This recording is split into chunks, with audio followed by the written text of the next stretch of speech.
ఓం నమ శివాయ. మనం శ్రీ శివమహాపురాణంలో అరుణాచలం గురించి తెలుసుకుంటూ అందులో అంతర్గతంగా రమణ మహర్షి యొక్క జీవిత చరిత్రను మనం తెలుసుకుంటున్నాం. కాబట్టి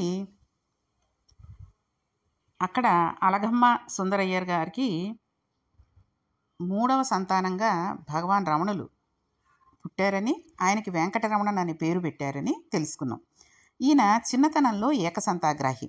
ఈ పిల్లవాడు కొంచెం పెరిగి పెద్దవాడవుతున్నాడు. 8వ ఏట తండ్రి గారు ఉపనయనం చేశారు. ఇంగ్లీషు చదువు నేర్పించాలనే ఉద్దేశంతో తన తమ్ముడైన సుబ్బయ్యర్ వద్దకు పంపించారు. సుబ్బయ్యర్ దిండిగల్లో ఉద్యోగం చేస్తున్నాడు. అక్కడ ఇంగ్లీష్ మీడియం పాఠశాలలు ఉన్నాయి. అందుకని వెంకటరమణని ఆయన అన్నగారైన నాగస్వామిని ఇద్దరినీ దిండిగల్ పంపించారు. వాళ్ళిద్దరూ అక్కడ ఇంగ్లీష్ మీడియం పాఠశాలలో చదువుకునేవారు. చిన్నతనంలో వెంకటరమణన్ చాలా ఆశ్చర్యకరమైన జీవితాన్ని గడిపాడు. ఆయన నిద్రపోతుంటే ఆయన గట్టిగా గుద్దేసినా సరే ఆయనకు తెలిసేది కాదు. ఒకసారి సుబ్బయ్యర్ ఇంట్లో కొడుకు పుట్టినరోజు అవుతోంది. చీకటి పడిపోయింది. రాత్రి సుమారు 7 గంటలయింది. ఒకసారి మేము గుళ్ళోకి వెళ్ళి నమస్కారం చేసుకుని వస్తాం, నువ్వు చదువుకుంటున్నావు కదా, చదువుకుంటూ ఉండు అని చెప్పి వెంకటరమణనికి అన్నం పెట్టేసి వాళ్ళ పిన్నిగారు, బాబాయ్ గారు, వెంకటరమణన్ అన్నగారైన నాగస్వామి, ఇతర కుటుంబ సభ్యులందరూ దిండిగల్లో పక్కనున్న దేవాలయానికి వెళ్ళారు. ఈయన చదువుకుని కొంతసేపు అయిపోయిన తర్వాత నిద్ర వస్తోందని దీపం తగ్గించి నిద్రపోయారు.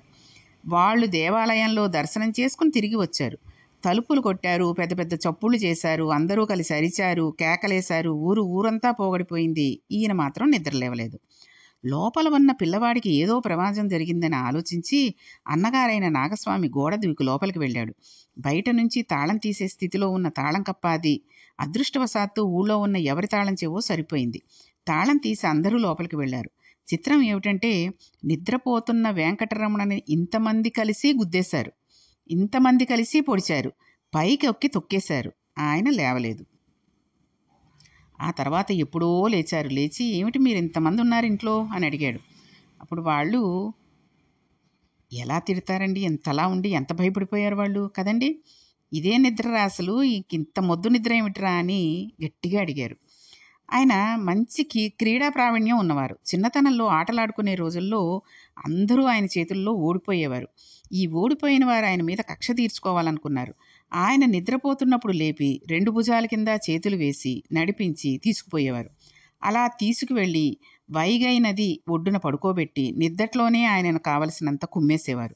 ఎందుకంటే ఆయన లేచి ఉంటే ఆయనను కొట్టడం కష్టం. అందుకని నిద్రపోతున్నప్పుడు ఆయనను గట్టిగా కొట్టేసి వెళ్ళిపోతుండేవారు. ఆయన హాయిగా అలా పడుకుని లేచి వచ్చేసేవారు. ఆయనది చాలా అసాధారణమైన నిద్ర. అటువంటి నిద్ర అలవాటు కలిగిన వ్యక్తి వెంకటరమణన్. కొంతమందికి చూసారా, మామూలుగా అంటే అంత నిద్ర అంటే ఆయనది భగవత్ సంబంధించిన నిద్ర లాంటి నిద్రేమో కానీ చాలామంది ఇళ్లలో కూడా చూసే ఉంటారు, పక్కన పిడుగుపడిపోయినా లేవనటువంటి వాళ్ళు. ఏ రాత్రి వేళో భార్యాభర్త పడుకున్నారనుకోండి, ఏ రాత్రి వేళో భర్తకో భార్యకో ఏదో దగ్గొచ్చో లేకపోతే నిద్రలోనే కొంచెం మంచినీళ్ళు కావాల్సి వచ్చో గబగబా లేచో ఏదో కాలు జారి పడిపోవడమో ఇలాంటివి ఏవైనా ఒకటి జరుగుతూ ఉంటాయి. అంటే ఎప్పుడూ మీరు చెడే అంటుంటారేంటి అంటుంటారేమో. ఇలాంటివి జరిగినప్పుడు కనుక పక్కన ఒక తోడుండి వాళ్ళ సహాయం ఎటువంటిది కూడా మనం పొందలేకపోయాము అంటే ఆ మనుషుల యొక్క విలువలు అనవసరమనే చెప్పచ్చు. కాబట్టి అటువంటి వాళ్ళు ఎంత జరుగుతున్నా సరే శుభ్రంగా నిద్రపోతూ ఉంటారు. ఏమండి రాత్రి ఇంతలా అయ్యింది మీకు తెలియలేదా అంటే, అవునా నిద్ర పట్టేసింది నాకు తెలియలేదు, ఇలా జరిగిందా అంటారు. అంతే తప్పితే వాళ్ళకి తెలియలేదు, నేను నిద్రపోయాను, నన్ను లేపితే లేవాలి అనే ఆలోచన కూడా వాళ్ళకు ఉండదు. కాబట్టి ఈయనకి అసాధారణమైన నిద్ర అయినది. అటువంటి నిద్ర ఆయనకి అలవాటు కలిగిన వ్యక్తి ఈ వెంకటరమణన్ గారు. ఆ తర్వాత వాళ్ళ బాబాయికి మధుర బదిలీ అయింది. వెంకటరమణన్ మధురలో చదువుకుంటూ ఉండేవాడు. చదువుకునే రోజుల్లో ఆయన అప్పుడప్పుడు మీనాక్షి అమ్మవారి దేవాలయానికి వెళ్ళేవారు. వెళ్ళి దర్శనం చేసుకుని వచ్చేస్తూ ఉండేవారు. ఆయనకు మధురలో ఒకటి అలవాటైంది. రాత్రి 10 గంటలకు అందరూ నిద్రపోతుండగా ఒక తలకడా పెట్టి దాని మీద దుప్పటి వేసి అందరూ నిద్రపోయాక గోడ దూకి బయటికి వెళ్ళిపోయేవాడు. అలా వెళ్ళిపోతూ ఇంకో పిల్లవాడు ఉన్న ఇంటి గోడ మీద ఒక రాయి పెట్టేవారు. ఆ పిల్లవాడు కూడా ఇలాగే తలకడ పెట్టి గోడ దూకేసి వెళ్ళిపోయాడు. ఇంటి గోడ మీద రాయి ఉందంటే వెంకటరమణన్ ఆడుకోవడానికి నది ఒడ్డుకు వెళ్ళాడనమాట. ఈ రాయి చూడగానే పిల్లలందరూ అక్కడికి చేరేవారు. నది ఒడ్డున తెల్లవారుజామున 3 గంటల వరకు ఆడుకునేవారు. 3 గంటలకు వచ్చి మళ్ళీ గోడలు తూకి తలగడ తీసేసి ఆ రాయి తీసేసి పడుకొని నిద్రపోయేవారు. భగవాన్ రమణులు అనగానే మనం ఆయన జీవిత చరిత్ర ప్రారంభం ఎలా ఉంటుందో అని అనుకుంటాం కదండి. ఆయన కూడా ఇలాగ అల్లరి చేస్తూ అంటే ఆడుకుంటూ చక్కగా చదువుకుంటూనే సామాన్యమైన వ్యక్తి జీవనం ఎలా ఉంటుందో అంతకన్నా కూడా చాలా దుడుకు స్వభావంతో కూడిన జీవితమే రమణ మహర్షికి ప్రారంభమైంది.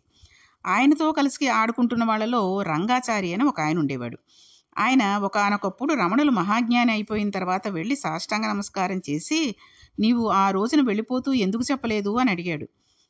అప్పుడు రమణులు అన్నారు, వెళ్ళిపోతున్నట్టు నాకు తెలుసా అని బదులిచ్చాడు. అంతే కదండి, అది భగవంతుడి నిర్ణయం. కానీ మనం ఈ రోజు నుంచి ఇలా సన్యాసం స్వీకరిద్దాము అని అనుకుని చేయలేం కదా. ఇలా ఇటువంటి స్థితిలో ఆయన ఆటలు పాటలు చేస్తూ అలా సాగుతూ ఉన్నాయి రోజులు. భగవంతుని అనుగ్రహం కాలంలో ఎక్కడో వస్తుంది. మన జీవిత కాలంలో అది ఎప్పుడు వస్తుంది అనేది మనకు తెలియదు. ఇప్పటి వరకు ఆయన చదువుకున్నది పెద్దగా ఏమీ లేదు. ఒక ప్రస్థానత్రయము, గురువు దగ్గరికి వెళ్ళి భాష్యం చెప్పుకోవడము, లేకపోతే పౌరాణిక సాహిత్యం చదువుకోవడము, ఇటువంటివేమీ లేవు. ఆయనకి ఏమీ తెలియదు. ఆయన అటువంటివి ఏమీ చదవలేదు. ఒక రోజున మాత్రం ఒక చిత్రమైన విషయం జరిగింది. ఈయన మధురలో గుడివైపుకి వెడుతుండగా అటువైపు నుంచి ఒక బంధువు వస్తున్నాడు. పెద్దవారు కదా అని, అయ్యా బాగున్నారా, ఎక్కడి నుంచి వస్తున్నారు అని అడిగాడు. నేను అరుణాచలం నుండి వస్తున్నాను అని ఆ పెద్ద ఆయన చెప్పాడు. అరుణాచలం నుండి వస్తున్నాను అనే మాట వినపడగానే ఈయన ఆగిపోయి, అరుణాచలమా, దీనితో నాకేదో సంబంధం ఉన్నట్టుగా ఉంది అనుకున్నాడు. ఆయనకు అరుణాచలం పేరు వినగానే అటువంటి భావన కలిగింది. అరుణాచలం ఎక్కడ ఉంది అని అడిగాడు. అప్పుడు ఆయన, అరుణాచలం తెలీదా, తిరువణ్ణామలై అంటారు కదా అని వెళ్ళిపోయాడు. అప్పటి నుంచి వెంకటరమణకు చిన్న మార్పు రావడం ప్రారంభమైంది. ఈశ్వరుడి పట్ల భక్తి పెరగడం ప్రారంభమైంది. ఇంతలో ఆయన తండ్రి గారు శరీరం వదిలిపెట్టేశారు. వాళ్ళ నాన్నగారు శరీరం వదిలిపెట్టేటప్పటికి వెంకటరమణ అన్నగారైన నాగస్వామి గారికి 14 ఏళ్ళు, వెంకటరమణన్ గారికి 12 ఏళ్ళు, నాగసుందరం అనబడే తమ్ముడికి 6 ఏళ్ళు, అలమేలు అనబడే ఆడపిల్ల పారాడుతున్న పసిపిల్ల. ఈ నలుగురు ఉండిపోయారు. తండ్రి గారు వెళ్ళిపోయారు. ఆయన కొలువులో నెలకు 2 రూపాయలకు ఉద్యోగం చేసేవారు. కానీ ఆయన మాటకారితనం, మంచితనం, నేర్పరితనంతో సంసారం గడుపుకుంటూ వచ్చారు. ఆ రోజుల్లో ఏమీ పెద్దగా చదవకపోయినా నైపుణ్యాన్ని బట్టి లాయరు పట్టా ఇచ్చేవారు.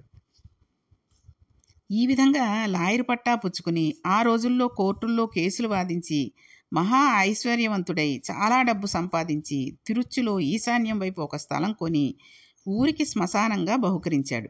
బహుకరించిన తర్వాత బహుశా ఆయనే మొట్టమొదటి సమయమేమో అక్కడ. చూడండి ఎంత చిత్రమో చూడండి. ఆయన బహుమానంగా ఇచ్చినటువంటి స్థలంలో ఆయనే మొట్టమొదటగా పూడ్చబడ్డాడు. ఆయన శరీరాన్ని వదిలిపెట్టారు. వదిలిపెడితే పాపం ఆ రోజుల్లో తమ్ముళ్ళు, అన్నలు చాలా మంచివాళ్ళు ఉండేవారు. ఈ రోజుల్లోలాగా ఎక్కడ మన మీద పడుతుందో అని తప్పించుకుని ఆ రోజుకి ఆ రోజు పని అయిపోగానే బయలుదేరి వెళ్ళిపోయేవాళ్ళు కాదు. ఆ అభిమానాలు, పూర్వం అభిమానాలు ఈ రోజుల్లో చాలా ఎక్కడో 100కి 1,00,00,000కి ఒక్కొక్కళ్ళకే ఉంటున్నాయి.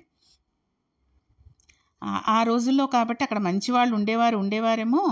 సుబ్బయ్య ఇద్దరు పిల్లలను చదివించడానికి తనతో తీసుకువెళ్ళిపోయాడు. రెండవ తమ్ముడు ఈయన భార్యను, ఆడపిల్లను తీసుకువెళ్ళి ఆ ఇద్దరి క్షేమాన్ని ఆయన చూస్తున్నాడు. అరుణాచలం అనే మాట వినబడగానే ఈయనలో చిన్న మార్పు ప్రారంభమైంది అని అనుకున్నాం కదండి. ఒక రోజున బాబయ్య, సుబ్బయ్య చదువుకోవడం కోసమని ఎవరినో అడిగి పెరియ పురాణాన్ని తెచ్చుకున్నారు. పెరియ పురాణం శివభక్తుల చరిత్రతో కూడిన గ్రంథం. అందులో 6వది 3 నాయనార్ల చరిత్ర ఉంటుంది. ఇంట్లో పుస్తకం ఉంది కదా అని ఆ పుస్తకాన్ని వెంకటరమణన్ చదవడం మొదలుపెట్టారు. ఒక్కొక్క భక్తుడి కథ చదువుతూ ఉంటే ఆయన కన్నుల వెంట ఆనంద ప్రవాహాలు కారడం మొదలుపెట్టాయి. ఆయనలో మార్పు వచ్చేసి ఆయన మధురలో ఉన్న మీనాక్షి అమ్మవారి గుడికి వెళ్ళి కొన్ని గంటల పాటు నాయనార్ల విగ్రహాల ముందు, అమ్మవారి గుడి ముందు ధ్యానంలో కూర్చుని ఉండిపోయేవారు. మెల్లమెల్లగా ఇంటికి వచ్చేస్తూ ఉండేవారు. ఈయనలో ఏదో మార్పు వస్తున్నట్లుగా ఆ పెద్దలు గమనించారు. వాళ్ళ బాబాయి గమనించారు. రోజూ పిన్నికి కూరలు తరుగు పెడుతూ ఉండేవాడు, నీళ్లు తోడు పెడుతూ ఉండేవాడు, ఇంట్లో బోలెడంత పని చేస్తూ ఉండేవాడు. ఈలోగా వెంకటరమణన్ పెద్దవాడవుతున్నాడు. ఒక రోజున ఒక ఆశ్చర్యకరమైన సంఘటన జరిగింది. ఆయన అన్నగారైన నాగస్వామి వారికి వివాహం అయింది. వారి అత్తవారి ఇల్లు కూడా మధురే. అందుకని వెంకటరమణ అన్నా వదిన దగ్గరికి వెళ్ళాడు. ఒక రోజున అందరూ బయటకు వెళ్ళారు. వెంకటరమణన్ ఒక్కడూ ఇంట్లో ఉన్నాడు. అప్పుడు ఆయనకు 17 ఏళ్ళు. ఇప్పుడే ఈయన జీవితానికి మార్చేసిన సంఘటన జరిగింది. కొన్ని సంవత్సరాల పాటు గురు శుశ్రూష చేసి కూడా స్థిరీకరించబడని జ్ఞానం ఎన్ని జన్మల తపస్సు ఫలితమో, ఎన్ని జన్మలలో చేసిన ఆరాధనా ఫలితమో అకస్మాత్తుగా ఈశ్వరుని చేత కృపజేయబడింది. వెంకటరమణన్ మేడ మీద గదిలో ఉన్నాడు. మామూలుగానే కూర్చునున్నాడు. అప్పుడు ఆయన ఊపిరి మంత్రమైపోయినట్టు, గుండె నీరసపడిపోయి కొట్టుకోవడం ఆగిపోయినట్టు, శరీరం అంతా శోషించిపోయి ఒంటికి చెమటలు పట్టేస్తున్నట్టు, ఇంక కొద్ది క్షణాలలో తాను మృత్యువును పొందబోతున్నట్టు అనిపించింది. ఉత్తర క్షణంలో ఆయనకు రెండవ ఆలోచన వచ్చింది. ఇప్పుడు నేను కిందకి వెళ్ళి ఎవరినైనా పిలిచినా ఈ శరీరానికి మృత్యువే వస్తే ఆగదు. కాబట్టి ఎవరినో పిలవడం కన్నా అసలు మృత్యువు అనగా ఏమిటో తెలుసుకుంటాననుకున్నాడు. అనుకుని శరీరం మృత్యువును పొందడానికి వీలుగా నేల మీద పడుకున్నాడు. మృత్యువు వస్తున్నప్పుడు శరీరంలో ఏమి జరుగుతోంది అనే దానిని సాక్షిగా చూస్తున్నాడు. మనమైతే నేను మృత్యుపాలైపోతున్నాను అని శరీరాన్ని చూసి బెంగపెట్టుకుంటాం.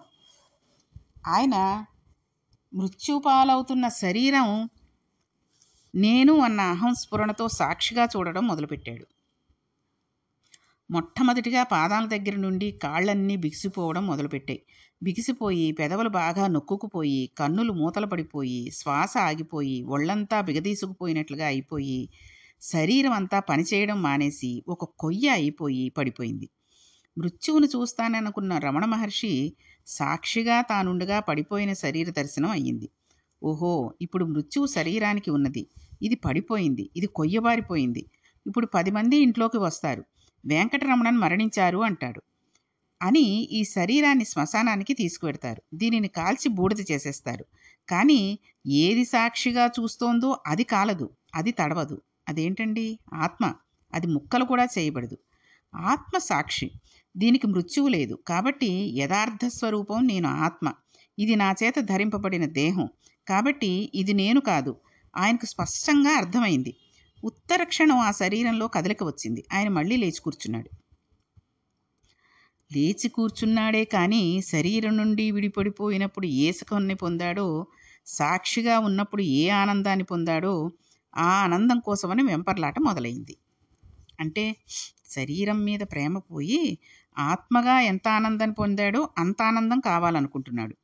ఇప్పుడు తాను ధ్యానం చెయ్యాలి అనే తాపత్రయం ఎక్కువైపోయింది. ఏ పని చేసినా ఏదో యంత్రం తిరుగుతున్నట్టుగా తిరుగుతూ ఉండేవారు తప్పితే ఏమీ మాట్లాడేవారు కాదు.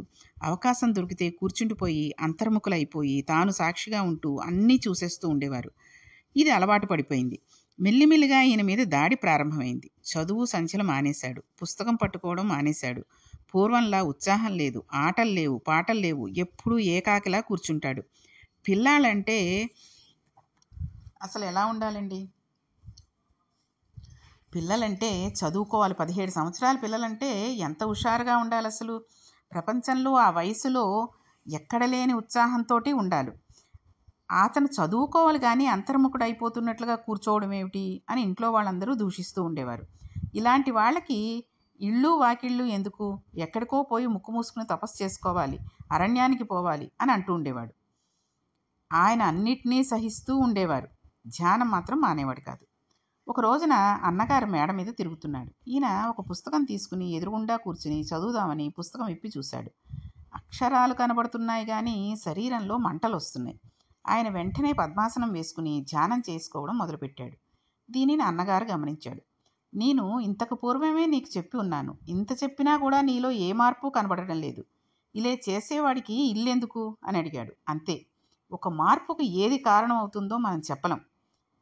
ఇలా చేసేవాడికి ఇల్లెందుకు అనే మాట వినబడగానే ఆయన ఆలోచన చేశాడు. నేను ఇమడలేను, వాళ్ళకి సుఖం లేదు. నేను ఏది కోరుకుంటున్నానో దానిని నా తండ్రి అయిన అరుణాచలేశ్వరుని సన్నిధంలో పొందాలి. కాబట్టి నేను నా తండ్రి దగ్గరికి వెళ్ళిపోతాను అనుకున్నాడు. వెంటనే పుస్తకం మూసి లేచి నిలబడ్డాడు. అప్పుడు అన్నగారు అన్నారు, ఎక్కడికి వెడుతున్నావు అని అడిగాడు. ఇప్పుడు 12 అయింది. నాకు ఇప్పుడు స్కూల్లో విద్యుత్ శక్తి మీద స్పెషల్ క్లాస్ ఉంది, దానికి వెడుతున్నాను అన్నాడు. అంటే ఆయన అబద్ధమే చెప్పాడు. అప్పుడు అన్నగారు అన్నారు, కింద పెట్టెలో 5 రూపాయలు ఉన్నాయి. నీవు ఆ 5 రూపాయలు తీసుకుని అన్నం తిని వెళ్ళి నా కాలేజీ నీ స్కూలుకు దగ్గర కాబట్టి ఈ 5 రూపాయల ఫీజు కట్టేయి అన్నాడు. అప్పట్లో ఫీజులు అవి అలా ఉండేవన్నమాట. చాలామందికి కూడా తెలిసే ఉంటాయి. ఇప్పుడు 50, 60 మధ్యలో ఉన్న వాళ్ళకి కూడా తెలిసే ఉంటాయి. వాళ్ళ పిల్లల ఫీజులు కూడా ఎంతో ఉండేవి కాదు. కానీ ఈ రోజుల్లో ఎల్‌కేజీ, యూకేజీలు చదవాలంటేనే లక్షల్లో పెట్టి చదివించాల్సొస్తుంది. వీళ్ళు సంపాదించిందంతా పిల్లల చదువులకే అయిపోతున్నాయి. కాబట్టి ప్రభుత్వాలు గూడా ఏవో ఫ్రీగా ఇచ్చేస్తాం, ఫ్రీ బస్సులు, ఫ్రీ ఇవి అంటున్నారు గానీ, విద్య, వైద్యం గనక ఫ్రీగా ఇచ్చారనుకోండి, అంటే బాగా ఉన్న వాళ్ళ దగ్గర కొంత తీసుకున్నా, ఇలాంటి మధ్య తరగతి వాళ్ళ దగ్గర, మనలాంటి మధ్య తరగతి వాళ్ళ దగ్గర, కొంచెం లేని వాళ్ళ దగ్గర ఫీజు తీసుకోకుండా గనక చేస్తే మన దేశం ప్రపంచంలో మొట్టమొదటి స్థానంలోకి వెళ్ళిపోతుందండి. కాబట్టి ఆయన రూ. 5 తీసుకొని కాలేజీ ఫీజు కట్టేసేయమని చెప్పాడు. ఓహో! ఈశ్వరుడు నేను తిరువణ్ణామలై చేరడానికి కావలసిన డబ్బును కూడా ఏర్పాటు చేశాడనుకున్నాడాయన. అనుకుని కిందకి దిగాడు. వదిన అన్నం పెట్టింది. కడుపు నిండా అన్నం తినేశాడు. అదే రమణులు ఆ ఇంట చేసిన ఆఖరి భోజనం. అదే ఆఖరి భోజనం అని ఇంట్లో వాళ్ళకి తెలియదు. పెట్టె దగ్గరికి వెళ్ళాడు. రూ. 5 తీసుకున్నాడు. ఒక కాగితం తీసి ఉత్తరం రాశాడు. ఆ ఉత్తరంలో ఆయన ఏం రాశారంటేనండి, ఇది తన తండ్రిని వెదుకొనుకొనుటకు బయలుదేరుచున్నది. దీనిని గూర్చి మీరు ధన వ్యయం చెయ్యవద్దు, వెతకవద్దు. నీ కాలేజీ రుసుము చెల్లింపబడలేదు. రూ. 3 మాత్రము తీసుకొనబడినవి. రూ. 2 విడిచివేయబడినవి. ఇట్లు అని చివరి సంతకం లేదు. ఇందులో ఇది తండ్రిని వెతుక్కుంటూ వెడుతోందంటే ఈ శరీరం నేను అని అనరాయన. చివర సంతకం లేదు. ఎందుకని? ఆయన సన్యాసం స్వీకరించి స్వామి దగ్గరికి వెళ్ళిపోతానన్నప్పుడు ఇంక నామరూపాలేంటండి? నామం లేదు, రూపం లేదు.